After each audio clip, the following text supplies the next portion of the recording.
están? Bienvenidos a la tutoría de Psicología General.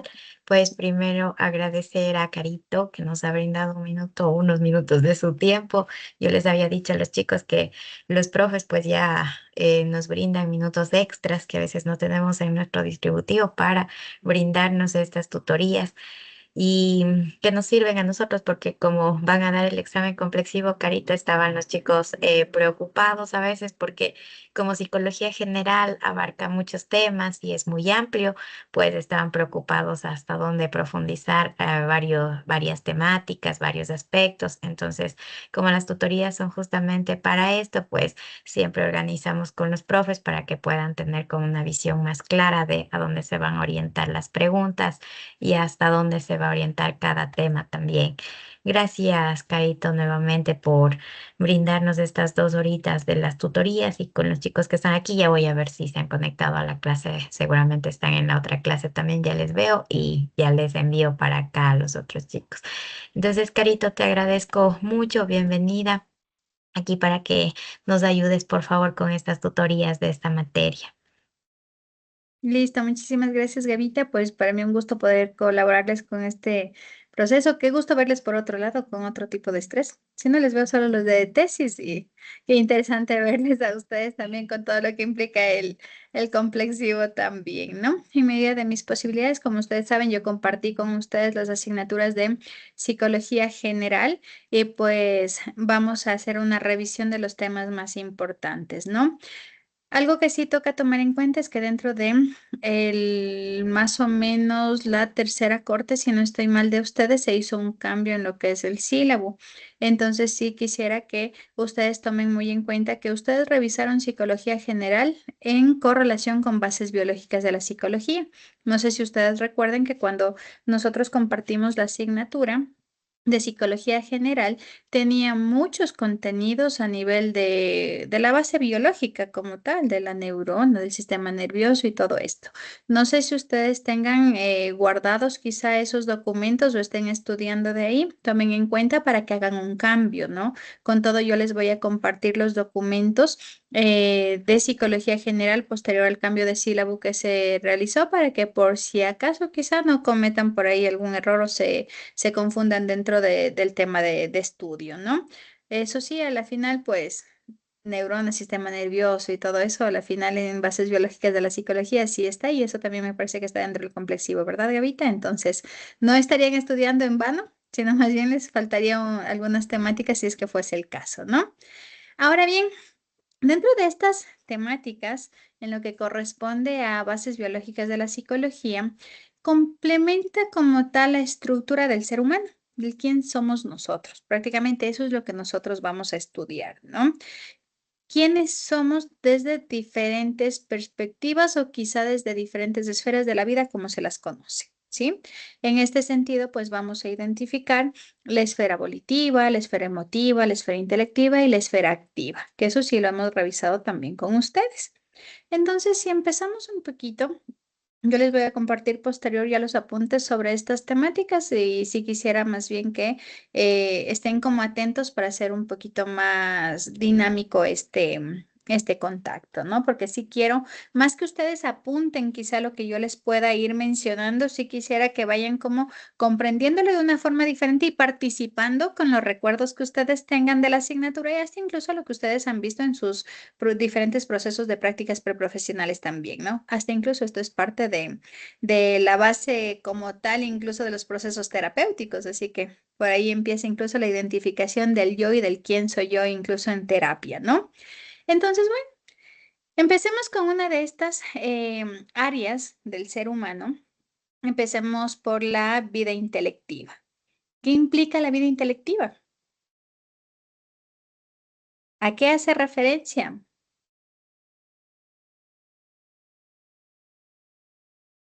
Como su nombre lo indica, a la inteligencia, ¿verdad? Entonces, aquí es sumamente importante que nosotros podamos identificar qué es la inteligencia. Cuando nosotros hablamos de inteligencia, ¿a qué nos referimos? La parte de la inteligencia no solo corresponde a una habilidad o a una aptitud, sino más bien a una medición del ser humano, ¿no? Por ende, La inteligencia va a ser esta capacidad que tiene el ser humano para entender, para razonar, para resolver problemas, para aprender, pero no solo en lo cognitivo, sino también en la parte social, en la parte afectiva, porque también la inteligencia implica el poder adaptarnos al entorno, el poder expresar de una forma saludable nuestras emociones, el poder entender incluso las emociones de los demás. Entonces, todo este complemento como tal es la inteligencia. Nosotros sabemos que tradicionalmente o antiguamente incluso se determinaba la inteligencia desde un concepto muy errado que era el tema de la matemática o de la lengua y literatura.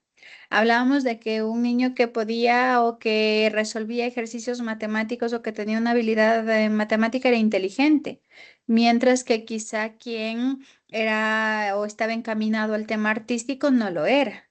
Pues eso sabemos que dentro de ya la actualidad, y ni la actualidad, porque ya son décadas incluso de esto, aparece Garner, por ejemplo, con el desarrollo de las inteligencias múltiples, implicando que no solo el área matemática como tal hace referencia a la inteligencia.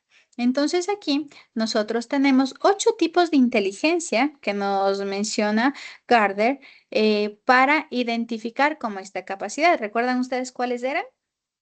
Esos son facilitos. Eso es base de la psicología también. ¿Cuáles eran? Empecemos por lo que ya les dije, la inteligencia lingüística, la inteligencia lógico-matemática. ¿Cuál más? La musical, La la musical. espacial, La ¿Cuál? interpersonal, espacial, Interpersonal e intrapersonal, la espacial, perfecto. Nos faltan 2. Naturalista. La naturalista, perfecto. Y la corporal kinestésica, ¿verdad? Entonces, miren. Cuando nosotros hablamos de la inteligencia lingüística, hace referencia a la habilidad que tenemos para expresarnos a través del lenguaje, sea este hablado, escrito o cualquier tipo de expresión lingüística como tal, ¿no? La inteligencia lógico-matemática, en cambio, viene a ser esta capacidad para razonar de forma lógica y matemática, ¿sí? Tenemos la inteligencia espacial, esta habilidad para poder no solo visualizar, sino también manipular objetos mentalmente dentro del espacio. La inteligencia musical, pues prácticamente la capacidad de percibir, esta capacidad de comprender patrones a nivel musical, ¿no? Notas musicales, partituras y todo este sentido a través del oído musical que comúnmente se conoce, ¿no? La inteligencia corporal kinestésica que hace referencia a la habilidad para poder controlar los movimientos de todo el cuerpo y generar una expresión a través de estos movimientos. La inteligencia intrapersonal, esa muy propia del psicólogo incluso, que esperamos que casi todos la tengan, o al menos en medida de lo posible, pasado un 60% al menos. ¿Qué implicaría pues esta inteligencia intrapersonal? La capacidad de autocomprendernos, de autorregularnos, de conocer nuestros sentimientos, emociones, pensamientos y poderlos regular de una forma adecuada de que a nivel social sean adaptados, ¿no? Tenemos también a la par la inteligencia interpersonal. Esta inteligencia, pues, que hace referencia a la habilidad, en cambio, para a través del manejo de mis emociones, que ya era la intrapersonal, pues poder entender y relacionarnos con los otros, entender las emociones del otro y poder ajustar nuestro comportamiento, nuestra conducta al ser y sentir y pensar y actuar de la otra persona. Estas dos casi siempre van juntas, la intrapersonal y la interpersonal, porque si yo no me entiendo a mí mismo, es casi imposible que yo entienda al otro. Entonces van súper conectadas, ¿no? Y pues la última, la inteligencia naturalista. Esta capacidad pues de conectar con todo lo que es el ambiente natural, la habilidad como tal de reconocer todos los patrones que podemos tener nosotros en la naturaleza, ¿sí? Entonces, miren, desde este concepto se abre un mundo de posibilidades dentro de lo que es un plano intelectual. Y ya no hablamos de la inteligencia como una capacidad que a nivel numérico quizá está más presente o menos presente en una persona, sino más bien hablamos de diferentes formas de capacidad intelectiva que puede estar en cada uno de nosotros. Yo creo que esto siempre les menciono en clases dentro de los contextos de habilidades y destrezas que nosotros podemos tener unas muy desarrolladas, otras a la mitad y quizá otras que mismo no estén presentes en nuestra vida.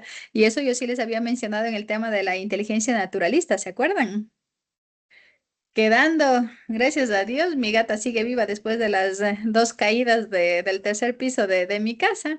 Y mis plantas, lastimosamente, tengo un cactus que me regaló la compañera Hidrobo, que justo está aquí en alguno de los exámenes. Es la planta que más ha vivido aquí en mi casa. Mis plantas, yo tengo una plantita que me regalaron cuando me pasé a vivir a esta casa. Y mi tía cada vez que viene me dice, ay, qué linda que está tu planta. Ella no sabe que ya es la planta número 20 porque cada vez que muere la planta me toca cambiarla por otra porque ella siempre me visita y luego terminamos terrible. No hay esa, lastimosamente, no sé en qué momento, no conecto con la naturaleza, la planta no me sobrevive y no entiendo el por qué cuando mentalmente yo quiero ser la señora de las plantas, pero la inteligencia o esa conexión con las plantas no se me da. Y así pasa en esta vida intelectiva. Podemos ser más hábiles en unas cosas, quizá menos hábiles en otras, pero eso no implica que sea más o menos inteligente, solo que la habilidad es diferente, ¿sí? Esto dentro del esquema, pues, de las inteligencias múltiples, ¿no? De esta parte, pues, que nos permite que a través de la aplicación de los diferentes tipos de inteligencia que tengamos y la compensación incluso de los déficits que también podamos tener, pues vamos a poder desenvolvernos de una forma adecuada en la educación, en la vida social, en nuestra vida familiar y en todos los contextos en los cuales nosotros nos desenvolvamos, ¿sí? Eso desde un punto de vista teórico, quizá desde las inteligencias múltiples. Ahora vamos nosotros desde un concepto quizá de la psicopatología. Tomemos en cuenta que lastimosamente, aun cuando nosotros hablamos de las inteligencias múltiples, no todas estas se toman en cuenta, por ejemplo, dentro del campo educativo, ¿verdad? ¿Cuáles son las inteligencias que se evalúan, se desarrollan, fortalecen y que son importantes dentro de la parte académica? Lingüística y lógica matemática. La lingüística, la lógico-matemática, y si vamos La a un contexto, kinestésica en Educa. quizá por ahí dentro de lo que es la evaluación, ¿verdad? La musical también que tenemos ECA. Entonces, por ahí ven cómo se van evaluando algunas, pero lastimosamente todavía se sigue marcando en que me parece que incluso no estoy segura, no, ECA y educación física a nivel educativo sí entra en puntaje numérico, ¿no? Pero en su mayoría pues prácticamente están la lengua y literatura, matemática, estudios sociales, ciencias naturales, que a la final todos corresponden a procesos de razonamiento, atención, concentración y manejo de información visual y auditiva sobre todo, ¿verdad? Entonces, dejando de lado las inteligencias, por ejemplo, interpersonal, intrapersonal, el esquema quizá de la naturalista y todas estas, ¿no? Entonces, dentro de este concepto, y también muy arraigado quizá al pasado, viene un contexto también de la medición de la inteligencia. Entonces, si miren que nosotros ya hace unas décadas hablamos de que ya no se debería medir la inteligencia porque hablamos de inteligencias múltiples. ¿Qué pasa cuando en medida de estas dificultades las personas no logran cumplir con las expectativas que nuestra sociedad todavía marca a nivel, sobre todo, educativo? La necesidad de evaluar, identificar una dificultad y desarrollarla porque se requiere a nivel académico. Entonces ahí viene un término también muy antiguo, pero que todavía es lastimosamente necesario, que es el tema del coeficiente intelectual, el IQ. Ponerle un número a nuestra capacidad cognitiva. Hay muchas pruebas para medir IQ, muchas de ellas antiguas incluso, que miden únicamente visoespacial, lógico-matemática, razonamiento quizá, como las matrices progresivas de Raven quizá, que es una de las que antes incluso se ocupaban más cuando netamente era viso perceptivo. Actualmente, como ustedes saben, y hasta incluso muchos de ustedes lo han aplicado y saben aplicar, ¿verdad? Que es la escala de inteligencia de Wechsler, que muchos de ustedes lo han realizado, es la que en este momento quizá de una forma más o menos directa nos está permitiendo tener un coeficiente intelectual que no solo implica razonamiento. Como ustedes saben, el IQ a través de WIS se evalúa a través de velocidad de procesamiento, memoria de trabajo, vocabulario, tenemos el índice visoperceptivo, ciertas pruebas y subpruebas que nos permiten evaluar diferentes aspectos de la parte cognitiva, pero que sigue siendo desde este concepto lingüístico, lógico, matemático y demás, claro que lastimosamente es necesario, sobre todo dentro del campo de los trastornos del neurodesarrollo y de la educación como tal, ¿no? Entonces aquí nosotros tenemos este coeficiente intelectual, que es la medida utilizada para clasificar prácticamente o para poner una cuantificación a la capacidad intelectual, pero sobre todo dentro de nuestro contexto para identificar y clasificar los diferentes grados de discapacidad intelectual. Cuando todas estas dificultades pues son clínicamente significativas e impiden quizá el desarrollo adecuado de una persona dentro de diferentes contextos, ¿no? Entonces, como ustedes también saben, esto es muy importante conocer la importancia del coeficiente intelectual. ¿Cuál es la media del coeficiente intelectual?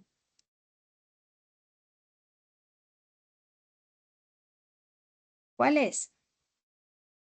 ¿Qué implicaría un coeficiente intelectual dentro de los parámetros esperados para la edad, la normalidad del coeficiente intelectual en puntaje?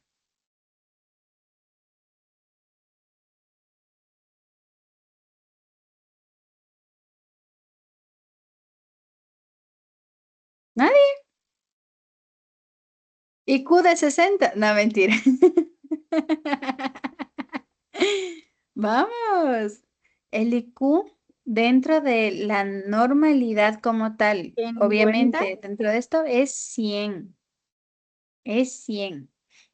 Para que la edad mental y la edad cronológica estén acorde, es 100. Si un niño tiene 8 años y un coeficiente intelectual de 100, su edad mental será de 8 años. De la misma forma sube y baja. Esto es bien importante y esto es neurobásica. Tomen en cuenta que ustedes también van a ser evaluados en neuro y esto está en todo lo que son trastornos del neurodesarrollo. Si usted sabe la clasificación de coeficiente intelectual, sabe cuándo es un TDAH, cuándo es un trastorno de aprendizaje, cuándo es una discapacidad y qué nivel de discapacidad es también. Así que tomen en cuenta esto, que esto no solo es general, sino también es neuro. ¿Quién les daría neuro? ¿Quién les daría evaluación psicológica y psicométrica? Terrible.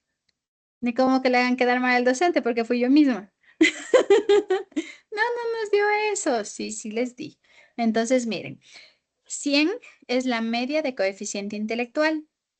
Hacia abajo, prácticamente de 90 a 100, todavía estamos dentro de un rango de normalización. Bajo 90, nosotros ya tenemos un coeficiente intelectual medio bajo. Bajo 85, entre 70 y 85, nosotros ya tenemos un diagnóstico incluso que es una inteligencia limítrofe, que no es discapacidad, pero que sí implica dificultades a nivel del razonamiento sobre todo, ¿no? Entonces, no es una discapacidad, pero sí hay dificultades de razonar, de aprender, de adaptarnos y de relacionarnos también, ¿no?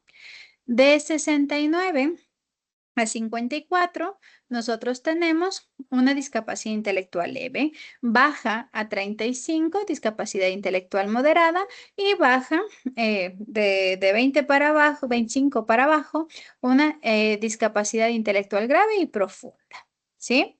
¿Qué es lo que esto implica? pues prácticamente que el coeficiente intelectual, ¿por qué es parte o la vida intelectiva? ¿Por qué tiene marcado esta parte de la inteligencia y evaluar el coeficiente intelectual? Porque esto también se expresa en el comportamiento. Si vemos, por ejemplo, el nivel de la capacidad cognitiva, responderá, ahí se me pasaba, luego va habilidades de un medio superior y pasado 130 estamos hablando de altas capacidades, ¿no? Entonces, miren, serán que si tenemos a un adolescente, por ejemplo, de 15 años, ante una decisión del consumo o no de alcohol en un ambiente social, es una decisión, ¿no? Si el adolescente tiene un coeficiente de 130, o marquémosle en las diferencias, ¿no? ¿Será la misma reacción o la misma respuesta o la misma decisión o la capacidad de decidir de un adolescente de 15 años con un coeficiente inferior a 20, con un coeficiente de 20 a 35, de un coeficiente de 35 a 50, de un coeficiente de 50 a 70, de un coeficiente de 85, de un coeficiente de 100 o de un coeficiente de 130? La capacidad cognitiva y el IQ que tenga ese paciente va o no va a influir en la decisión que tome. Muy posiblemente un coeficiente intelectual menor a 20, que sería una discapacidad profunda, no va a tener la capacidad de poder tomar esa decisión y muy posiblemente incluso esto va a estar alterado con otro tipo de patologías y discapacidades también. Este adolescente, si tiene un coeficiente de 69, una discapacidad leve, muy posiblemente sí va a poder tomar una decisión, pero que quizás sea muy sugestionable por el contexto social. Y así va generándose hasta, pues, obviamente las altas capacidades. Yo creo que sí les comenté en algún momento un caso de un pequeño muy cercano con un contexto de altas capacidades que era un séptimo de básica, si no estoy mal y no recuerdo la edad que tenía, creo que eran como 10 años, pero con altas capacidades que en algún momento los pequeños, no sé cómo, porque imagínense para la edad que tenían, consiguieron una botella de este Switch, llevaron al colegio y le dijeron, bajo un contexto muy grotesco incluso, toma, y si no tomas es porque eres tal cosa, y con una palabra inadecuada, enfocada obviamente quizá en un contexto de evidenciar su cobardía, según ellos, en ese sentido. Y miren, este niño pequeño que mencionó, ya se imaginarán la palabra que le dijeron, que mencionó: mi inclinación sexual no se define por el que yo haga o no haga lo que tú quieres hacer. Si tú quieres tomar, toma, pero yo no lo voy a hacer, y se fue. Incluso ni siquiera les mencionó esto a los docentes. Le mencionó a su mamá, que le dijo: mami, muy posiblemente te llamen al colegio porque hoy los compañeros estuvieron tomando y yo creo que sí se dieron cuenta y ya mismo en la escuela se arma un relajo. Imagínense que su capacidad cognitiva incluso fue hasta el tal punto de no decir nada quizá a los docentes porque sabía que eso le podía traer problemas a nivel social en ese sentido, pero le comentó a su madre. Entonces, ven que de una u otra forma la capacidad cognitiva sí está correlacionada con la conducta y el comportamiento, generando obviamente y conectado con las otras esferas de la vida, pues el tema de la voluntad. ¿Quién tiene mayor control de sus impulsos? ¿Un coeficiente intelectual de 100 o un coeficiente intelectual de 40-50? ¿Quién se va a direccionar más quizá por sus gustos e intereses más que sobre una orden o una norma? Lo sabemos, ¿verdad?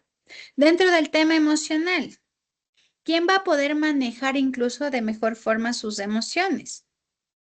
¿Un coeficiente intelectual quizá dentro del contexto de los 100 puntos o una discapacidad intelectual o unas altas capacidades? Eso también influye. Y no siempre quiere decir a mayor capacidad, mayor control a nivel emocional, por ejemplo, porque una de las situaciones más complejas de las altas capacidades es la poca regulación emocional. Ya lo veremos después, ¿sí? Entonces, miren por qué es importante conocer que esta vida intelectiva, la inteligencia como tal, sí marca el quién soy yo y el cómo voy o de qué forma voy a relacionarme con las otras personas, con el medio, con el entorno y con el contexto en el cual me encuentre. ¿Sí? ¿Estamos hasta ahí? importante dentro de esta parte, que es la inteligencia, las inteligencias múltiples, los diferentes niveles de, ¿qué es el coeficiente intelectual? Los diferentes niveles de coeficiente intelectual y la implicación del coeficiente intelectual en la conducta y la regulación de la conducta del ser humano. ¿Sí? ¿Estamos hasta ahí? Un tema. Ya nos vimos una parcial de psicología general. Ahora vamos con la siguiente. Nosotros tenemos también la vida afectiva. Y la vida afectiva es la más facilita, sobre todo a ustedes como futuros psicólogos, esa ya la deben tener, pero de memoria. Aparte regulada en sus vidas también. La vida afectiva tiene 4 conceptos claves. Estado de ánimo, bueno, 5. Inteligencia emocional, estado de ánimo, emociones, sentimientos y pasiones. ¿Se acuerdan que sí habíamos hablado un poquito de estos en clase? Y no solo de psicología general, sí lo habíamos enmarcado en otras asignaturas también, ¿verdad? Entonces, si nosotros hablamos de inteligencia emocional, ¿qué es la inteligencia emocional? ¿Qué implica ser inteligente emocionalmente? Tendría la relación de 2 inteligencias de las que hablamos antes, ¿verdad?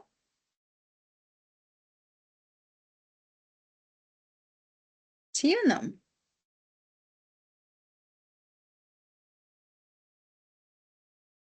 Sí, magistro. ¿Qué sería entonces la inteligencia emocional?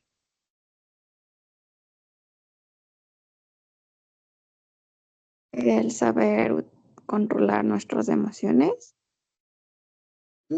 Ya, por ahí vamos primero.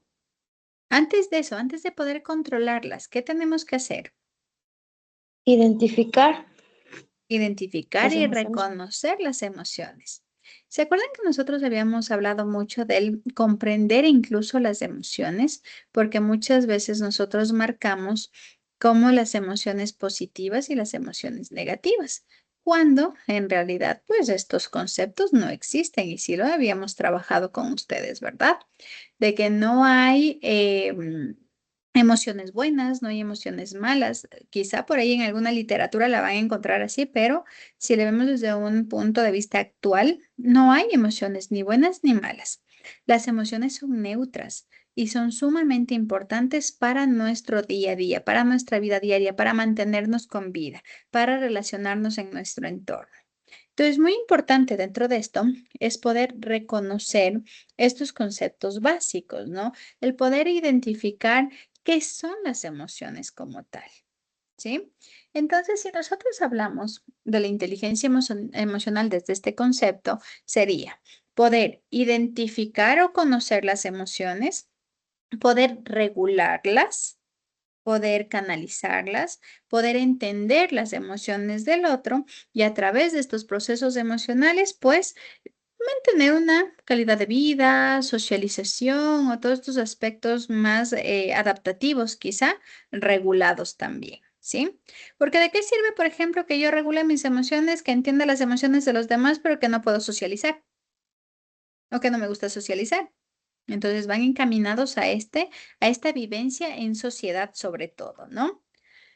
Entonces, cuando hablamos y llegando al otro punto, que es el estado de ánimo, ¿qué implicará el estado de ánimo?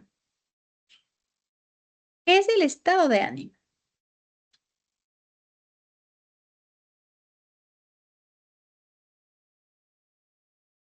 ¿Qué será el estado de ánimo?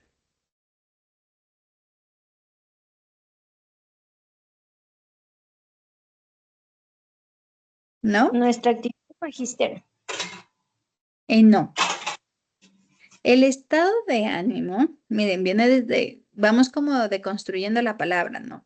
Si hablamos de estado como tal, es como yo me encuentro quizá la mayor parte del tiempo. Mi estado de ánimo puede ser triste, depresivo, irritable, impulsivo, No solo con características emocionales, muchas veces incluso con este contexto de características psicológicas también, ¿no? Entonces, yo les había puesto incluso con este ejemplo. Si podemos nosotros y analicemos incluso con quienes están en cámara. Pamela, por ejemplo. ¿Cómo considera usted que es su estado de ánimo la mayor parte del tiempo? ¿Dónde está más estable? Sabemos que todos tenemos momentos en los que vamos a estar muy tristes, momentos en los que vamos a estar quizá muy alegres o eufóricos, momentos en los que quizá nos vamos a manejar con enojo o ira, porque es parte de la montaña rusa de las emociones también, ¿no? Pero hay una característica dentro del estado de ánimo que me hace a mí ser quien yo soy y que me reconozcan de esa forma. Por ejemplo, ¿qué tal si yo en este momento le digo a Pamela, todos los que están ahí con cámaras encendidas están de acuerdo, ¿verdad? Que Pamela es bastante enojona, que todo el tiempo está gritando, todo el tiempo está hablando, todo el tiempo está peleando con el mundo entero, por ahí se ríen, ojalá no sea así. Que mientras está en casa, por ejemplo, todo le molesta, todo le estorba, todo le enoja. ¿Será que, por ejemplo, yo no lo creería así, esos risas ya me asustaron, pero por ejemplo, ese viene a ser una característica como que el estado de ánimo, cómo nos encontramos la mayor parte del tiempo, la mayor parte de los días, cómo es mi ser emocional, ¿sí? Entonces, obviamente yo estaba en una característica diferente, dígame Pamela, en cambio, desde su perspectiva, ¿cómo considera usted que es su estado de ánimo? Este estado de ánimo no es que es muy, no existe, se puede decir, pero yo soy muy seria. Por dentro estoy súper tranquila, súper calmada, súper alegre, pero se me ve seria. Desde afuera se me ve seria y muchas veces molesta y me lo han dicho. ¿Porque estás enojada? Pero no estoy enojada, o sea, mi expresión facial es así. Pero sí, cuando hay cosas que no están bien, sí me molesto. Por eso las Ujú. risas. Porque quizá ha habido unos cuantos momentos que ya han sido víctimas de la furia. Pero bueno, ¿cómo se expresa el estado de ánimo? ¿Cómo yo me encuentro la mayor parte del tiempo? Miren que desde este contexto tendríamos como un rol, o bueno, no un rol, más bien una identificación percibida y la real. Yo estoy siempre muy tranquila, muy quizá conectada con mis cosas, pero los otros lo ven quizá como un enojo cuando en realidad no es enojo. Entonces es sumamente importante reconocerlo. No siempre yo puedo expresarlo de la manera en la que en realidad es, ¿no? Pero es muy importante reconocerlo, ¿sí? Entonces desde ahí viene el contexto del identificar también las emociones. ¿Cómo yo puedo saber cuál es mi estado de ánimo la mayor parte del tiempo cuando no logro reconocer incluso mis emociones? Y ahí viene la primera parte, ¿no? Primero, dentro de esta trilogía que nosotros tenemos de emociones, sentimientos y pasiones en cuanto a la vida afectiva como tal, primero vamos a hablar de las emociones. ¿Qué son las emociones? ¿Se acuerdan ustedes esa diferencia entre estas tres? Sí, ¿verdad? Todo está ahí, solo que tenemos como que desempolvarle nomás. Yo veo en sus rostros que está clarísimo todo lo que les estoy diciendo en este momento. Verán, cuando nosotros hablábamos de las emociones, ¿se acuerdan que nosotros hablamos de que las emociones son muy impulsivas? Que las emociones son como estos procesos psicológicos en los cuales todo mi cuerpo incluso no logra regularse ante una situación.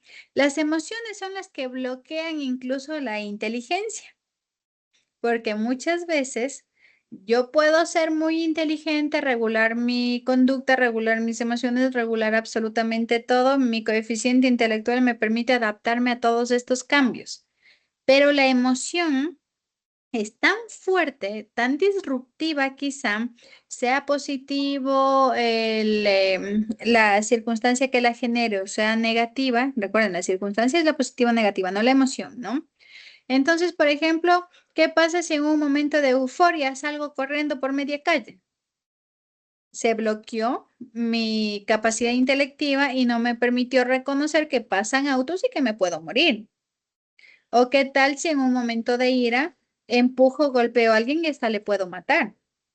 Esa ira bloqueó la parte intelectiva y no me permitió tomar en cuenta las consecuencias de los actos. Entonces, miren, dentro de las emociones son las que bloquean la inteligencia. De ahí que, sobre todo en la emoción más compleja que es el enamoramiento, hablen del bloqueo intelectual también, ¿no? Hay que tomar en cuenta por ese lado también, ¿no? Entonces, miren, si le queremos dar características a las emociones, sería como que muy vivas, muy impulsivas, muy quizá, ¿cómo le diríamos? Que se desencadenan de una forma muy rápida, ¿no? Que no cumplen como ese pasar por la conciencia, pasar por el procesamiento cognitivo, simplemente aparecen, cambian nuestro sistema nervioso, nos hacen actuar de una forma diferente y no siempre las podemos regular de una forma rápida, ¿no? ¿Puede Entonces, ser irracional también? irracional, esa es la palabra también. Son irracionales las emociones. Entonces, miren, dentro de esto o en la emoción como tal, hay tres componentes que son muy importantes, ¿no? El componente comportamental, el componente fisiológico y también el componente cognitivo, que es como les decía, el que se bloquea, ¿no? Entonces, miren, cuando nosotros hablamos del componente fisiológico, quiere decir que nuestras emociones van a cambiar nuestro sistema nervioso.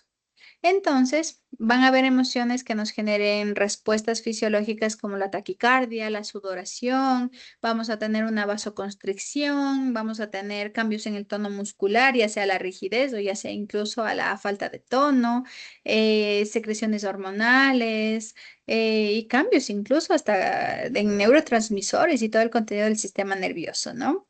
Ya sea que se active nuestro sistema nervioso simpático como el parasimpático, ¿no? Dentro de esos cambios del estar ante un peligro o no, que incluso se genera en estos procesos, ¿sí? El componente comportamental, en cambio, corresponde como que a la conducta o la parte evidente de la emoción. Esto implica, por ejemplo, las facciones, implica el tono de voz, implica también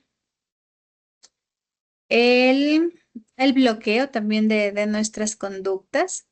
¿Les ha pasado a ustedes que cuando estamos con una emoción de umbral alto, independientemente de la que sea, o bien no sabemos qué decir o decimos cosas incoherentes también? Eso implica un cambio comportamental, ¿no? Es como esta expresión emocional de cierta forma cambia nuestro comportamiento, ¿sí?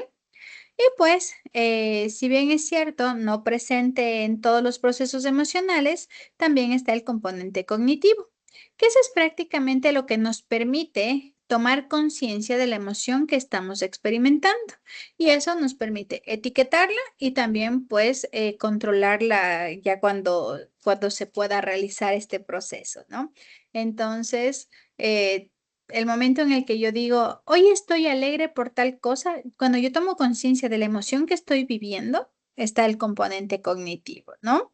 Entonces, eso es sumamente importante como tenerlo muy en cuenta, ¿no? De ahí funciones, por ejemplo, de las emociones, son motivadoras, nos generan como ese movilizarnos hacia una situación, como todas las emociones prácticamente nos permiten sobrevivir y nos permiten ser seres sociales también, ¿verdad? Nos permiten conectar con el resto.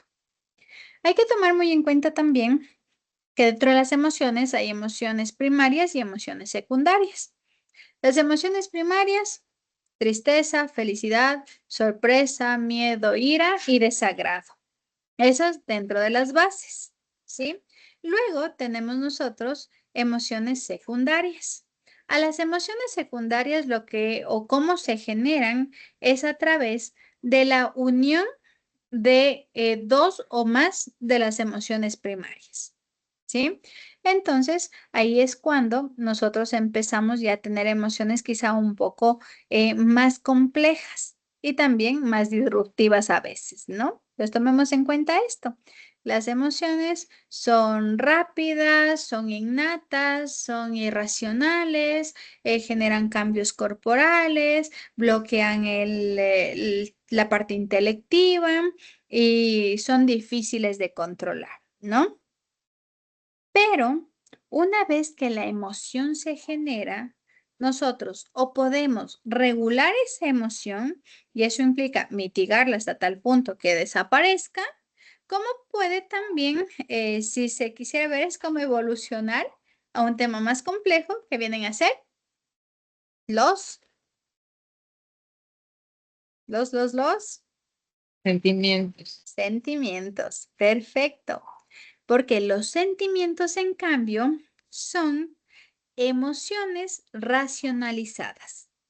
Cuando la razón entra en contacto con la emoción, como les decía, o se mitiga y se elimina, o como también cambia ya a otra, ya a un sentimiento, ¿sí? Entonces, miren, por ejemplo, ¿qué pasa con el miedo? Tengo miedo porque veo que algo se está moviendo en la ventana. Se bloquea mi parte intelectiva y dice, es un fantasma. Es, no sé, un millón de cosas que nos podemos imaginar. Me voy acercando, se activa incluso tálamo, permite que yo pueda tener una visión adecuada de lo que está en la ventana. Digo, ay, no, ha sido sobre la rama del árbol de afuera que se está viendo en la ventana. Entra la parte intelectiva y la emoción ha desaparecido, ya no tengo miedo. Estaba asustada porque era algo quizá irracional. Recuerden, el miedo es una emoción que aparece ante un miedo que puede ser real o imaginario. Y cuando me doy cuenta que ha sido imaginario, pues la emoción se mitiga y en ese momento desaparece.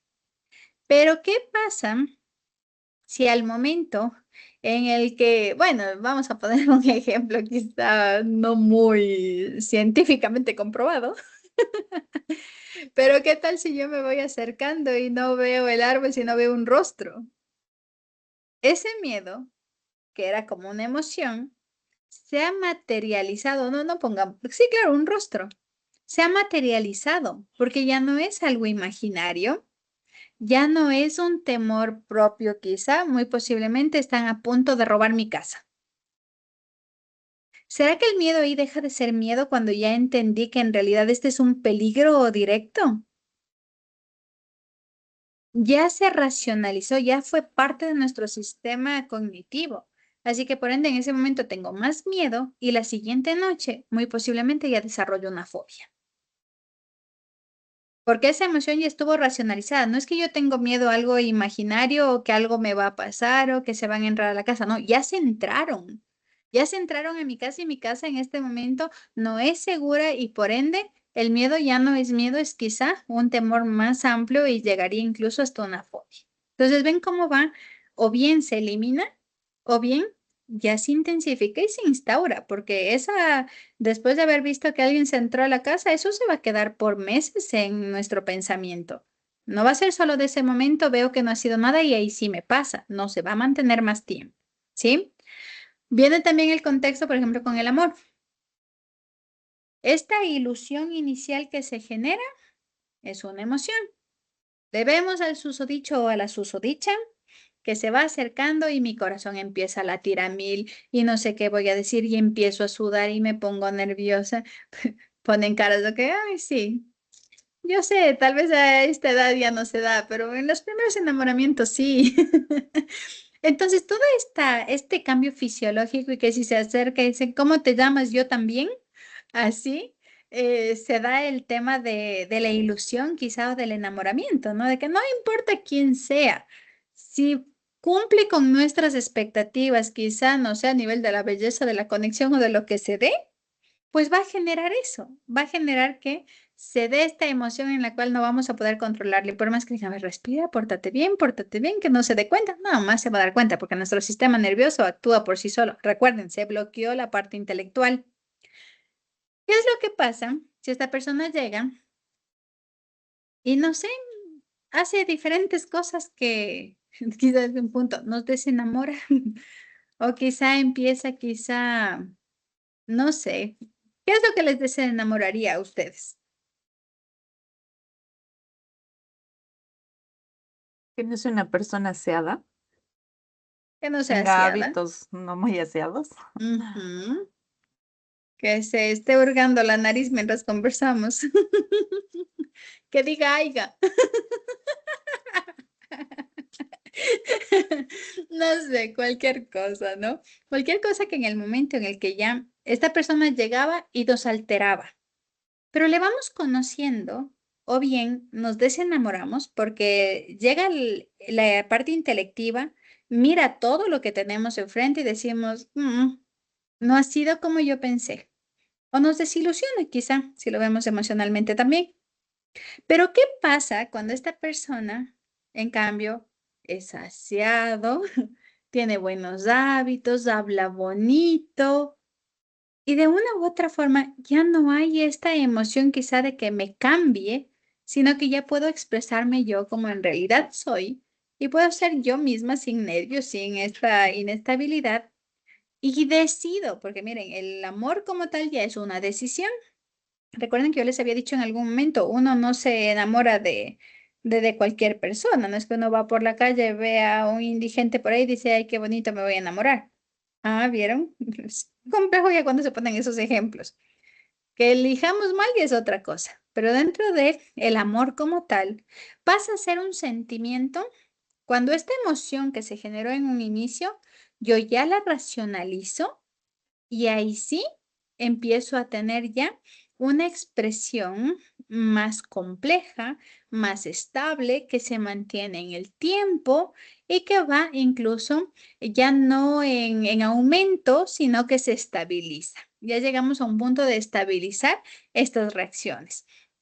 Por ende, imagínense ustedes si al esposo o a la esposa le sigue dando taquicardia cada vez que le ven después de 20 años. Terrible, ¿verdad? El amor ya no genera estas reacciones, genera reacciones más de compromiso, de conexión, del mantenerse, como les decía, en el tiempo, ¿no? Y sobre todo, estos sentimientos, que son emociones conceptualizadas como tal, racionalizadas, lo que van a hacer es determinar nuestros estados de ánimo. ¿Pues ven cómo se va conectando las tres? Entonces, prácticamente eso debemos tomar nosotros en cuenta, ¿no? Estos ya no son intensos como las emociones, son más regulados. En duración ya no son rápidos e inmediatos, sino que son a través de esta decisión de larga duración y tienen más profundidad que intensidad, ¿no? Eso hay que tomar muy en cuenta. Y pues ya tenemos las emociones, los sentimientos, ¿cuáles nos faltan? Las Las pasiones. pasiones. Y recuerden que en el término de pasiones hay como una, ¿cómo se llamarían? Dos aristas, ¿no? Porque hay un término de pasión dentro de la motivación, que es lo que me apasiona, lo que me gusta, lo que me interesa, lo que me motiva. Y hay el término pasión en la parte emocional que no es positivo como el otro. Porque aquí sí, en las pasiones sí podemos hablar de negatividad. Las pasiones son malas, son negativas, son exageradas, son absorbentes, son obsesivas, anulan la voluntad. Aquí ya no anulan solo la inteligencia, sino la voluntad, vulneran la parte física, moral, psicológica. Es decir, son complejas. ¿Se acuerdan? Yo no sé si les había mencionado. O sea, obviamente no conectado al tema religioso, pero sí más bien como para que se quede con toda la información que ustedes tienen que guardar para el complexivo. Es mucho mejor quizá desde un aprendizaje simbólico, ¿no? Para que nunca se olviden, acuérdense de todo este tema de Semana Santa y demás. ¿Qué es la pasión de Cristo? ¿Qué implica la pasión? Es todo este sufrimiento que le llevó hacia el Calvario dentro de la religión católica, ¿verdad? Entonces, por ende, las pasiones desde el contexto emocional tienen ese sentido, ¿no? Significa sufrir, padecer y tiene todo este contexto negativo de lo que les decía, no exageradas, absorbentes, obsesivas y todo esto, ¿sí? ¿Y qué es lo que pasa cuando se genera una pasión? Pues prácticamente las emociones no son ni positivas ni negativas, son prácticamente neutras. Los sentimientos no son positivos ni negativos, pero cuando un sentimiento se marca en el tiempo y va generando conexión con otras emociones que en su mala, ¿cómo se dice? La mala canalización generan reacciones negativas, es donde un sentimiento se vuelve una pasión. Es como en cadena, ¿no? Hablábamos del amor. El enamoramiento, el amor, ¿dónde iría la patología o la pasión? En la Los obsesión. celos, los celos. ¿Con qué se conectó? Con la inseguridad, con otros contextos, pues que generaron que ese sentimiento que estaba tan bonito y tan enmarcado que era ese amor, se convirtió en los celos o también en la obsesión, cuando quizá hay un contexto inadecuado también. De ahí incluso miren que en este contexto del amor incluso hablemos de las muertes pasionales, de los crímenes pasionales. Ven el enfoque más o menos, ¿verdad? Y pues eso es lo que tenemos en la vida afectiva. Emociones, sentimientos y pasiones que regulan o que establecen nuestro estado de ánimo y que pueden ser más regulados o menos regulados dependiendo del nivel o de la capacidad intelectiva emocional que nosotros tengamos. Tiene mucho que ver la inteligencia interpersonal e intrapersonal para esto, ¿sí? ¿Y será que las emociones, sentimientos y pasiones cambian o modifican nuestra conducta? Claro que sí. Uno enamorado todo le parece bonito, uno desenamorado todo le parece mal. Uno estresado no puede estudiar para nada. Uno relajado, todo lo que estudia, todo almacena en la memoria. Entonces, sí depende nuestra conducta y comportamiento de las emociones. Y sí están conectadas las emociones con la vida intelectiva. Entonces, ven cómo la vida intelectiva y la vida afectiva van de la mano. Porque se regulan entre las dos o también se genera una parte disruptiva entre las dos. ¿Sí? ¿Qué se esperaría, por ejemplo, a nivel de la inteligencia emocional? Si hablamos de la inteligencia como tal, ¿no? Desde el IQ, ¿tendrá o no tendrá que ver aquí esta medida también la inteligencia emocional? A mayor inteligencia emocional, mayor canalización de emociones más conductas adaptativas. A menor coeficiente intelectual también, menos conductas adaptativas también, menos conductas socialmente aceptables desde el punto de vista emocional. ¿Sí? ¿Estamos hasta ahí? Magister, un poquito de Dígame. pasiones desde la parte positiva, no hablamos. ¿Mande? Las Ah, no, pasiones no. desde la parte positiva. Es que ese no corresponde a un concepto de la vida, de la vida afectiva. Corresponde más bien a un concepto de la vida volitiva, que es la parte de la voluntad y de los temas motivacionales incluso. Entonces, no está por eso les decía, el tema pasiones se puede confundir y, por ejemplo, supongamos que por ahí tienen que elegir y le van a poner desde la pasión como lo que me motiva. Claro, sí es también lo que me motiva. Pero si es que estamos hablando de las pasiones dentro del punto de vista afectivo, entonces no es algo positivo, no es una motivación. Es de este contexto, solo como para que le diferencien, ¿no? Ahora bien, como les decía, vamos por la tercera, que es la vida volitiva, que es la voluntad.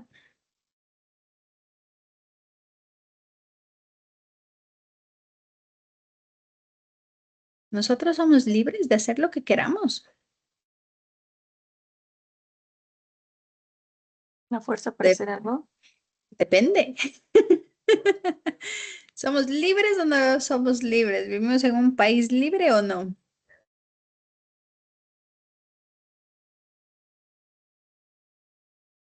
Depende. ¿En la universidad son libres? ¿En sus casas son libres?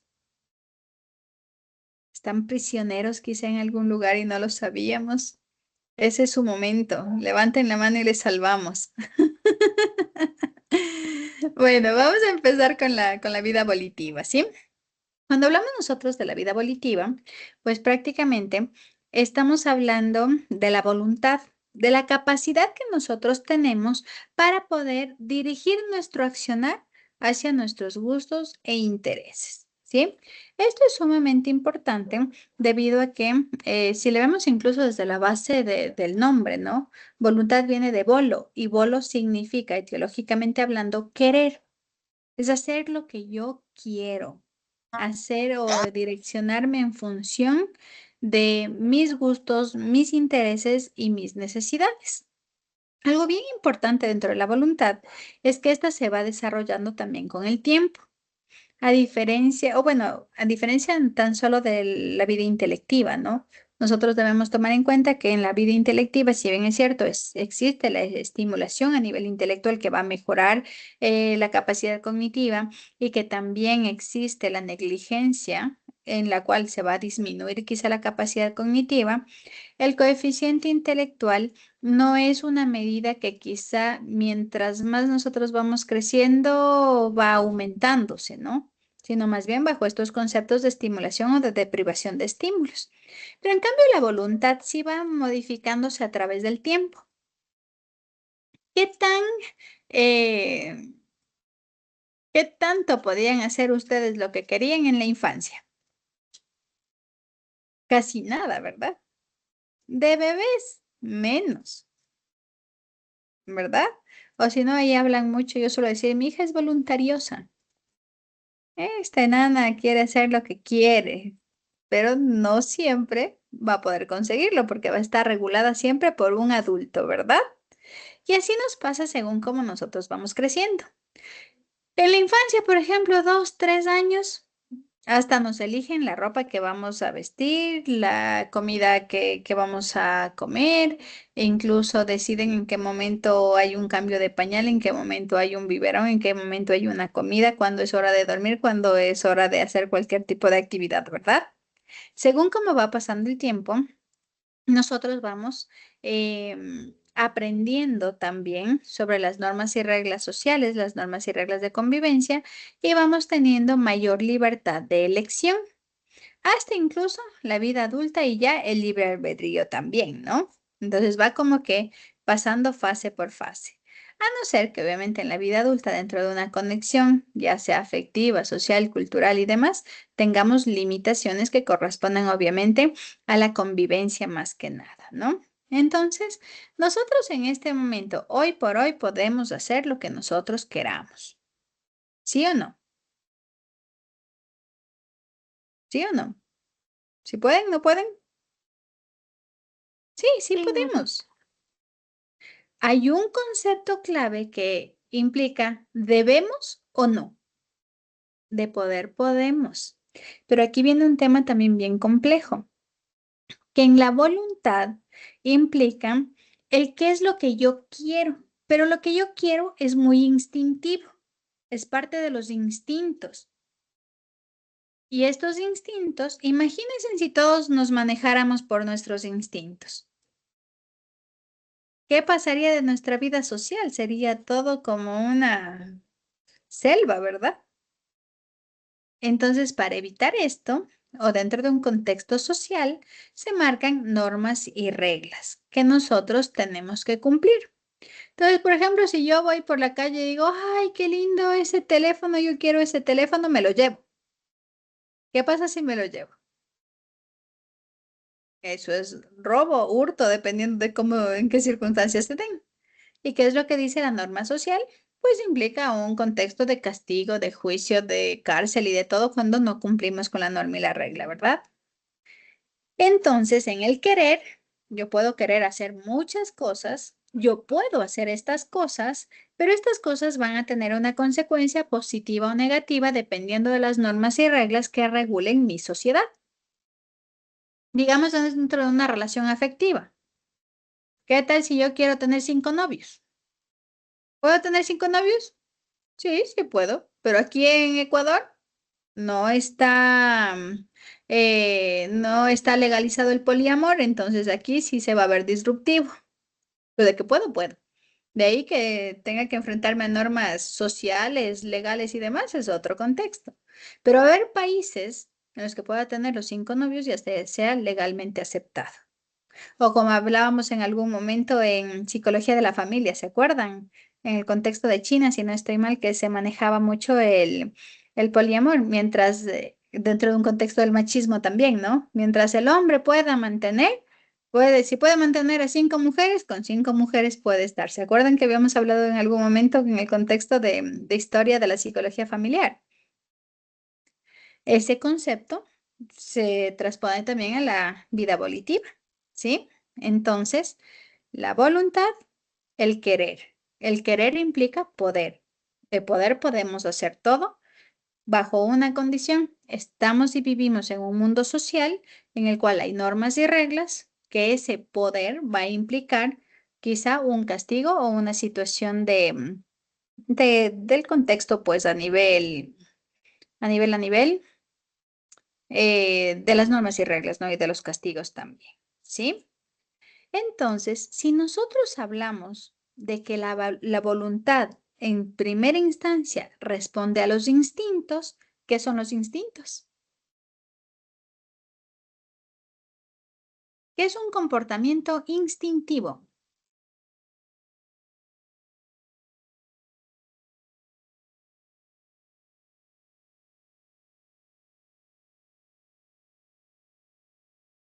¿Qué será? Algo innato. Innato, natural, muchas veces influenciado por la genética. Aprendido. Instintivos, no, Que se aprendido hereda y no. no se aprende, o sea, que son Ajá, no naturales y se que no aprende. se heredan, que se heredan y no se Ujú. aprenden. Se heredan, no se aprenden. El comportamiento instintivo es el que nos mantiene con vida. De ahí incluso que conectado incluso con la escala de Maslow, existen los instintos primarios y los instintos secundarios. ¿Qué creen ustedes que están en los primarios? Todos los que nos van a mantener con vida. Supervivencia. Ajá, y los secundarios, los que en cambio nos van a permitir convivir. Ahí van enmarcados estos instintos, ¿no? Pero todos desde una parte directa, ¿no? Desde una parte del cumplir o del satisfacer necesidades directamente, ¿no? Eso hay que tomar muy en cuenta. Y ya que estamos en el contexto del instinto, el instinto también es el que a mí me mueve hacia una conducta. Y aquí viene también el concepto de la motivación, ¿sí? ¿Qué es la motivación? Lo que me mueve a hacer o a tener un comportamiento, una acción o a cualquier cosa que yo vaya a hacer como tal, ¿no? Entonces, prácticamente, nosotros tenemos motivaciones intrínsecas y extrínsecas. ¿Se acuerdan de esas? ¿Cuáles eran las motivaciones intrínsecas? Que lo Las que que me salen mueve de nosotros nace de mismos, mí, exacto. Y las extrínsecas del otro. las de fuera. Ujú. Entonces, por ejemplo, motivaciones intrínsecas.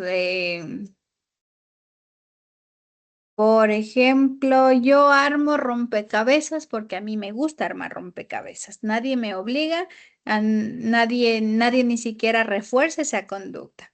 Yo voy, compro mi rompecabezas de 1000 piezas y yo solita me quedo ahí en la mesa estresada toda una noche entera porque a mí me gusta. ¿Sí? Motivación extrínseca. Algo que viene de afuera, que necesita una recompensa o un castigo para poder hacerse.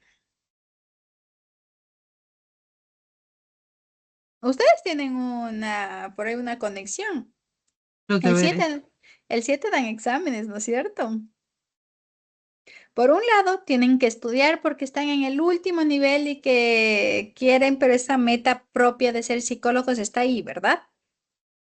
Pero por otra, tienen que estudiar porque si no sacan mínimo 7, no van a pasar.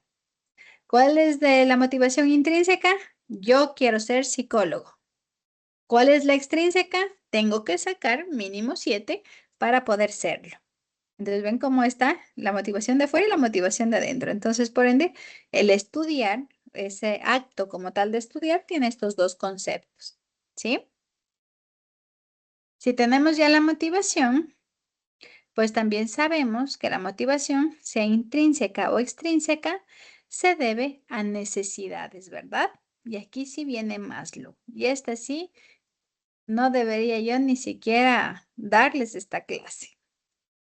Bueno, no es clase, no es un compartir nada más. Según Abraham Maslow, determina que existen diferentes escalones de necesidades que llevan a motivaciones y que nos van a llevar al éxito. ¿Cuál es el primer escalón? Las necesidades fisiológicas básicas. Ajá. ¿Y qué están en estas? ¿Cuáles son estas necesidades fisiológicas básicas? Alimentarse, beber, dormir, Ujú, respirar. ujú. Todas las que nos van a permitir mantenernos con vida, ¿sí? Mantener la homeostasis de nuestro cuerpo, mantener nuestro pH, eliminar los desechos, descansar, beber agua, alimentarnos, respirar, descansar. Creo que ya repetí por ahí unas cuantas. Es que esas toca hacerlas doble, que son 3 veces la alimentación. Pero miren, algo bastante interesante que dentro de del tema de las necesidades fisiológicas básicas también está la intimidad sexual. Y no por el contexto incluso de una actividad placentera quizá, sino que está aquí por el tema de la reproducción, porque eso implica un sostener de especie también. Pues miren, por eso está dentro de las necesidades fisiológicas básicas, ¿no? Luego tenemos las necesidades de seguridad. Nosotros necesitamos mantenernos con vida, pero luego también tener un lugar seguro. Y eso implica una seguridad física, una seguridad en cuanto al lugar en el cual yo vivo, el empleo, los recursos, la salud física, la salud mental, la necesidad de tener una propiedad, todos estos conceptos, ¿no? Todo lo que prácticamente me proteja del medio y de las necesidades sociales también, ¿no? Después de las de seguridad vienen las necesidades sociales, las necesidades de afiliación, que esto implica pues la necesidad que tenemos como seres humanos siendo animales sociales, como yo suelo decirlo, del poder estar en contacto con otros. Aquí implica la amistad, el afecto, actividades de conexión, el deporte, la cultura, la recreación, todo esto también forma parte de esta escala, ¿no? Pasamos ya a la escala de estima o reconocimiento, que prácticamente implica aquí el autorreconocimiento, la autoestima, pero también el reconocimiento y la estima de los demás, ¿no? Y pues finalmente la autorrealización o el éxito, si lo queremos ver así, ¿no? Que es prácticamente cuando todas estas necesidades se han cumplido y pues prácticamente viene ya el punto máximo de crecimiento, de satisfacción y desde un punto de vista psicológico yo le conectaría con el identificar quién soy yo. ¿Sí? Entonces, miren, desde este concepto, pues prácticamente nosotros ya tenemos en la vida volitiva los instintos, las necesidades y las motivaciones.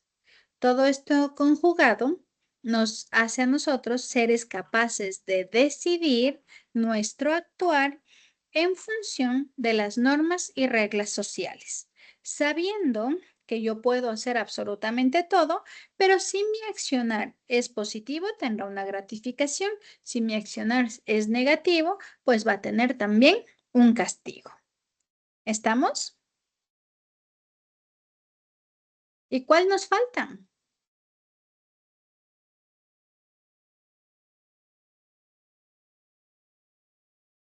¿Cuál vida nos falta? integrativa. La vida activa, que se conecta también con las funciones de integración, la personalidad. Y esto es mucho más interesante, ¿verdad? Miren, nosotros somos intelecto, emociones, motivaciones y pues eso nos convierte en quiénes somos o el cómo regulamos también nuestra personalidad, cómo se ha formado esta personalidad. ¿Cuáles son las bases de la personalidad? Son dos.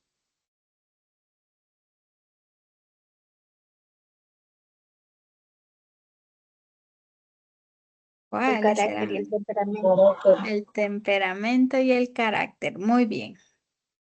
Temperamento heredado. Carácter, el que se forma con las experiencias vividas, sean estas positivas como negativas, y que dependen mucho también de el cómo todas las otras vidas del ser humano se conjuguen para que nosotros pues podamos tener o un aprendizaje o quizá, bueno, un aprendizaje ya sea este positivo o negativo, sea resiliente o sea disruptivo, ¿sí? Entonces, la personalidad como tal me hace a mí ser una persona única y diferente a cualquier otra, con las propias habilidades y destrezas. Aun cuando nosotros tenemos gemelos idénticos, sabemos que los gemelos idénticos a nivel de personalidad van a ser muy diferentes el uno del otro. Pueden ser exactos, puede ser que hasta la mamá los confunda, pero en personalidad, cada uno tiene como su huella, como su marca, ¿sí? ¿Se acuerdan cuando nosotros hablábamos de la personalidad, del cómo apareció el término? De que venía del término de máscara, ¿se acuerdan? Que fue cuando se identificó esto, del que cada una de las personas teníamos como que esta característica propia e individual. Porque cuando empezó el tema del desarrollo, el fomento del arte como tal en Roma, empezaron a hacer las primeras dramatizaciones. Pero cuando se empiezan a hacer estas dramatizaciones, pues prácticamente el, el espectador no era capaz como de seguir el hilo de ciertos roles puestos en la dramatización porque conectaba mucho con cómo era la persona. Entonces, por ejemplo, eh, si decíamos que había una persona que su estado de ánimo, por ejemplo, era siempre irritable y el rol que tenía en esta dramatización era muy quizás suave, muy, no sé, muy amigable. Entonces, todas las personas que estaban mirando esta dramatización no podían conectar. No podían como que conectar la personalidad que se estaba dando en la dramatización porque se enfocaban en la personalidad quizá del individuo en su contexto social quizá.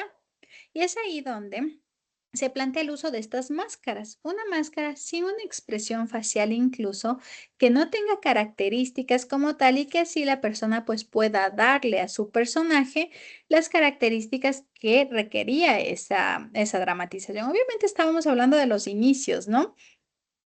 Pero de ahí es donde implica, donde aparece el término que en sus inicios se genera como máscara y luego va a dar como base a todas estas características únicas de cada uno de nosotros que nos permite a nosotros ser quienes somos, basado en el temperamento que es heredado y en el carácter que se va a formar.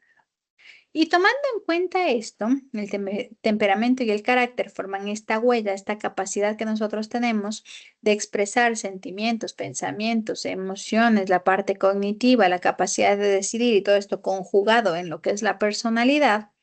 También debemos tomar en cuenta que estas características fluctúan en el ser humano, que tienen una base y una esencia, pero que también son cambiantes. Y no porque cambie la personalidad, sino que cambian incluso las exigencias. ¿Será que nosotros actuamos de una forma directa en la universidad, de la misma forma en el trabajo, de la misma forma con los hijos, de la misma forma con la pareja? No siempre, ¿verdad? La esencia está, pero el accionar se regula según el contexto en el cual nosotros nos encontremos. Y aquí es la influencia de los roles como tal en el manejo de la personalidad y el poder identificar incluso el, el manejo de esta base que sería la esencia de la personalidad conjugada con las necesidades en cada uno de los contextos, ¿sí? Y pues de ahí Si le queremos ver desde un punto más complejo, también tenemos nosotros que todos nosotros tenemos un sinnúmero de características que nos hacen a nosotros ser quienes en realidad somos. A veces histriónicos, a veces asociales, a veces antisociales, a veces, no sé, esquizotípicos, a veces de todo. ¿Qué es lo que pasa dentro de estos conceptos? Las características de personalidad, nosotros podemos tener muchos rasgos de los diferentes tipos de personalidad, si lo queremos ver así, porque podemos estar conjugando todo a través de cada una de las expresiones que nosotros tengamos y pues también de las vivencias, ¿verdad? Pero cuando mi actuar se vuelve conflictivo, cuando es clínicamente significativo, cuando me quita tranquilidad o cuando no me permite adaptarme al medio ambiente, pues ahí aparecen ya las patologías en cuanto a la personalidad, así como en la parte intelectual hay las discapacidades intelectuales, en las funciones integrativas, pues nosotros tenemos los diferentes trastornos de personalidad. ¿Sí? Recuerden que son 3 grupos, el A, B, C y los que implica cada uno. No vamos a revisar eso aquí porque prácticamente eso también es parte de psicopatología y que ustedes deben conocerlo también, ¿verdad? Entonces, miren, la conjugación de todo esto, de la vida intelectiva, de la vida volitiva, de la vida afectiva y de las funciones de integración, la vida activa como tal, es lo que nos permite a nosotros, pues, ser en realidad quienes somos, porque somos un conjunto de características propias e irrepetibles creadas a través del aprendizaje empírico incluso, creadas a través de un buen o mal manejo de nuestras emociones, generadas a través de motivaciones intrínsecas o extrínsecas, reguladas por normas y reglas sociales y establecidas también por la capacidad cognitiva, ya sea más estimulada o en medio de la negligencia que ya hemos vivido en nuestros primeros años y hasta incluso en el tiempo que nosotros tenemos de vida actualmente. Y eso es lo que le hace al ser humano quien en realidad es. Recuerden que si le vemos desde el concepto de la psicología, el ser humano es un ser bio, psico, sociocultural, ¿verdad? Y dentro de la parte psicológica está todo esto. El decir que el ser humano es bio, ya sabemos que es todo sistema nervioso, que eso también deben saber, sistema nervioso central, sistema nervioso periférico, los pares craneales, los nervios espinales, el sistema nervioso simpático, el sistema nervioso parasimpático y todo lo que nos hace a nosotros quienes somos, el sistema endocrino, por ejemplo, y todas las patologías que intervienen en la conducta. Eso es la parte biológica. Psicológico. Vida activa, vida intelectiva, vida volitiva y la vida emotiva. Es lo que me hace a mí este ser enmarcado en estos 4 grandes aspectos de la psiquis del ser humano. Social, pues ya sabemos el manejo de lo biológico y lo psicológico dentro de un contexto social, diferente en cada uno de los conceptos, ¿no? Porque es mi yo madre, mi yo esposa, mi yo estudiante, mi yo docente, mi yo psicóloga y mi yo dentro de cada contexto social. Y cultural, que obviamente eso ya viene con la carga incluso a veces genética, social, con los arquetipos sociales, incluso que nos mencionaba Jung. Y pues prácticamente aquí vienen todas las creencias o todo lo que nosotros manejemos en nuestra parte cultural, ¿no? ¿Qué es lo que a mí me mueve culturalmente hablando? ¿Cuáles son mis creencias? Aquí implica la religión, aquí implica toda esta conexión con la parte mucho más espiritual incluso, ¿no? Y eso es lo que es el ser humano. ¿Será que nosotros como psicólogos podemos intervenir en lo biológico? No. ¿Será que podemos intervenir directamente en las creencias? Jamás. Por ahí les veo dudando. No, jamás. Yo respeto al 100% las creencias y los valores de mi paciente. Pero en la parte psicológica para el manejo adecuado del punto social, en estos 2 aspectos del ser humano, aquí actúo directamente. Aquí es donde interviene la psicoterapia incluso. Y el factor biológico y el factor de las creencias que están como que en los extremos, estos son en cambio los que me ayudan, los que potencian o los que generan también un punto negativo en los procesos terapéuticos. Si lo vemos desde ese punto, quizá cuando ustedes vieron la asignatura de psicología general, no le encontrábamos quizá el sentido clínico, ¿verdad? Pero ahora que ustedes ya saben de psicoterapia y han manejado pacientes, ¿no les parece que es interesante conocer esto para decirle, a ver, mira, vamos a revisar todo lo que corresponde? Miren, yo lo he hecho esto en terapia, ¿no? La primera pregunta a veces a nivel terapéutico cuando el paciente llega desorientado con un montón de conflictos encima y que a veces es la más compleja en psicoterapia, es decir, perfecto, ya hemos hablado de todas las dificultades, vamos a contestar una pregunta. ¿Quién soy yo? ¿Quién eres tú? Y cuando empezamos un proceso terapéutico, a veces la persona nos dice, no sé quién soy, porque mi esposa dice que soy tal cosa, porque en mi trabajo dicen esto, porque la gente dice lo otro y porque se complementa con un montón de cosas. Pero en realidad, ¿quiénes somos nosotros?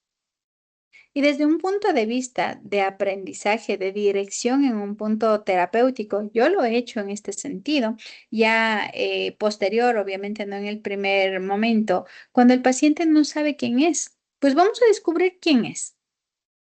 Y no hablamos del nombre ni de las características. El ser humano está compuesto por estas 4 áreas sumamente importantes. Vamos por la primera, la vida intelectiva.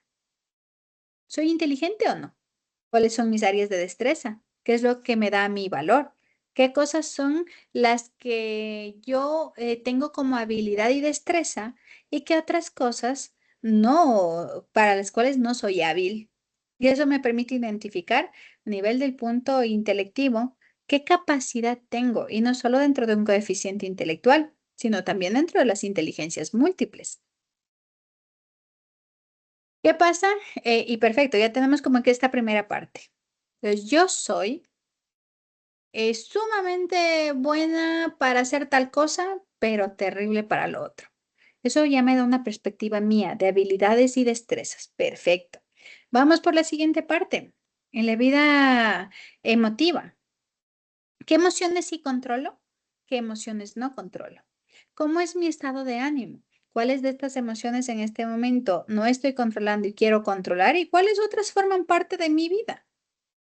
Prácticamente este soy yo. A mí me gusta ser así, a mí me gusta ser irritable, a mí me gusta que nadie me hable porque ese he sido yo desde siempre, pues perfecto, porque ese es quién soy yo. Que si en algún momento quiero cambiar, perfecto, pero hoy por hoy yo soy este. Con estas emociones, con estos sentimientos. Que lloro cuando veo la película y eso no me hace ni más ni menos, ni vulnerable ni no vulnerable. Yo soy así, así se expresan mis emociones. Luego viene el tema de las motivaciones. ¿Qué es lo que a mí me motiva? ¿Cuáles son mis motivaciones internas? Este es quién soy yo. Yo queriendo ser psicólogo. Y no importa que el mundo entero diga lo contrario. Sí les había dicho yo que una de mis tías me dijo, ¿segura quieres ser psicóloga? Te vas a morir de hambre. 8 años después, le estuve a ella misma comprando un departamento.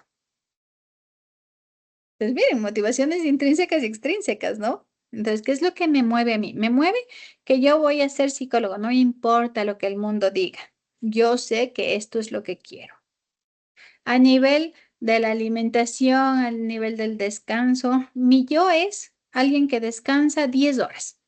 Y no me importa que el resto digan que estoy desperdiciando el tiempo.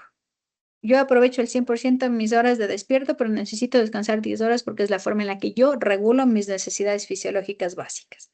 Eso no es un quién soy yo. ¿Qué es lo que yo necesito para la autorrealización? ¿Tener un amigo o tener 20 amigos? ¿Cumplir con estas necesidades o no cumplir con estas? Entonces, miren que cuando deconstruimos esta situación, implica de, no, a ver, a mí me motiva esto y me motiva el otro. Yo respeto estas normas y no respeto las otras. Y este soy yo. Y dentro de la personalidad, recuerden que a lo largo de la vida, si la personalidad se construye también a través de las experiencias y de la vida diaria, también hay un error dentro de los procesos de construcción de la personalidad, es que a veces los factores externos son tan influyentes que llegan y prácticamente modifican o cambian el quién soy yo por la presión social. Entonces ahí, dentro del contexto de terapia, es bastante interesante poner una burbujita en la cual, este soy yo, esto es lo que dicen que soy y quizá esto es lo que quiero ser. ¿Qué es lo que voy a permitir que entre? ¿Qué es lo que tengo que poner que salga? Miren, a mí me gusta trabajar mucho esto que se suele dar en consulta. Yo trabajo casi siempre con niños, entonces tengo siempre los cositos estos de los colores, llenos de cosas que ni deberían estar ahí. Y yo en consulta suelo hacer ese ejemplo. Digo, mire, este es usted, esta es su personalidad. Boto todo en la mesa.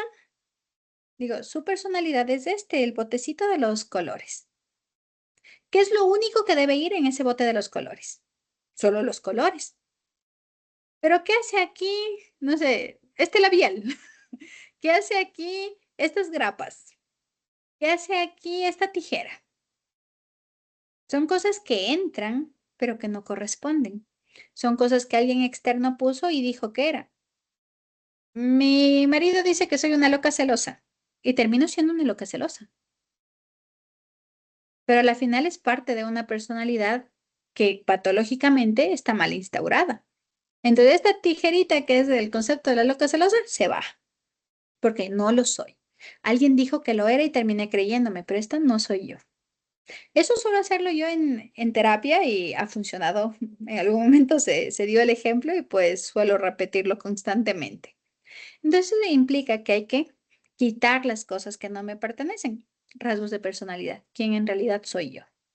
Y si ven que al final de la sesión tenemos una deconstrucción del ser humano y podemos al final hacer una hojita diciendo, aquí tenemos el cuadrito porque por lo general vamos rayando en una pizarra, porque es un proceso cognitivo-conductual incluso, porque yo no he dicho nada. El paciente es el que va sacando, poniendo, quitando o conectando. Entonces, al final sí, respondamos a la pregunta, ¿quién soy yo? Y quizá esa pregunta no va a estar con una respuesta adecuada o quizá no va a saber todavía cómo responder.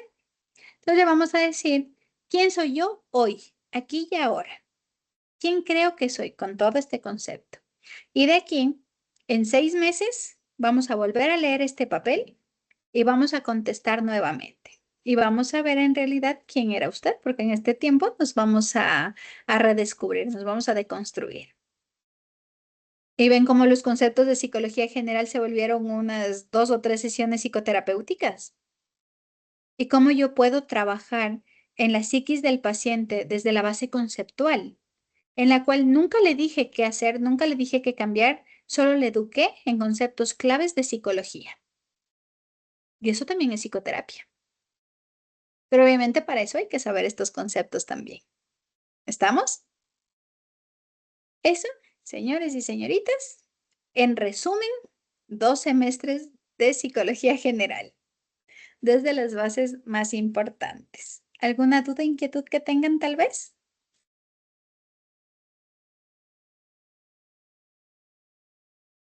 ¿Ninguna?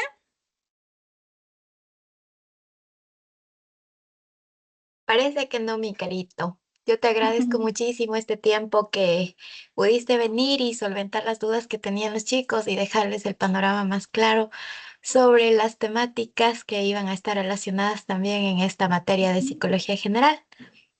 Eri parece que quiere preguntar algo. Dígame. Buenas noches, magísters. Buenas noches, compañeros. Bueno, sí, yo entré un poquito tarde y no sé si tal vez lo hablaron. Quería saber si hay la posibilidad de que usted nos ayude con los compendios Sí, sí. que dan en psicología creativa para tener una base de estudio. Sí, sí, no se preocupen. Si les había dicho al inicio de que no estoy segura si ustedes tenían como el compendio de esta base de la teoría, porque me parece que psicología general, cuando ustedes recibieron psicología general, tenían como contenidos de bases biológicas de la psicología, porque recuerden que ustedes vinieron de un proceso de un primero y segundo semestre que estaba flojo en la parte de bases biológicas, que tuvimos que reforzarlo y que posterior como que despegamos en los otros contenidos. Pero yo ya les paso los compendios de estas temáticas o al menos de lo que hablamos el día de hoy, que es casi la base como tal de esta asignatura y que ustedes la recibieron en Psicología General 2 si no estoy mal. Pero ya les paso en este momento, ya le paso a Erika, que me parece que es la presidenta de un paralelo, pero le puedo compartir también por ahí al otro grupo también, ¿no? Ya le reviso esta parte y Sí, les magíster, envío. gracias. Ujú. Yo ya les envío al grupo general, no hay problema. Listo. Eso Muchas sería gracias, todo magíster. entonces. Muchísimas Muchas gracias a gracias, Carito. ustedes también por la participación. Gracias, Gavita, por ahí. Ya sabes que estamos apoyándonos en todo este proceso. Ese es un Ya. camino bastante complejo y creo que la responsabilidad de Gavita en cuanto al complexivo y la que a mí se me ha encomendado en cuanto a lo que son tesis, pues nos ha conectado un montón con ese deseo también de que ustedes no solo egresen, sino también se gradúen y verles ya pronto con capa y birrete. Qué bonito es ser parte de este proceso Sí. para cada uno de ustedes. Y pues en medida de nuestras posibilidades, pues aquí estaremos apoyándoles. Muchísimas gracias, Gavita, por el contacto. Sabes que puedes contar conmigo en cualquier momento y en cualquier proceso. Y pues con ustedes espero que este tiempo haya sido productivo y que pues les haya encaminado un poquito a ese examen que ya tienen cada vez más cerca. Muchísimas gracias a todos y pues muy buenas noches. Buenas noches, Carito. Gracias, profe. Gracias a ti. Gracias, buenas Buenas noches, noches. chicos. Hasta Gracias, luego. Gracias, magíster.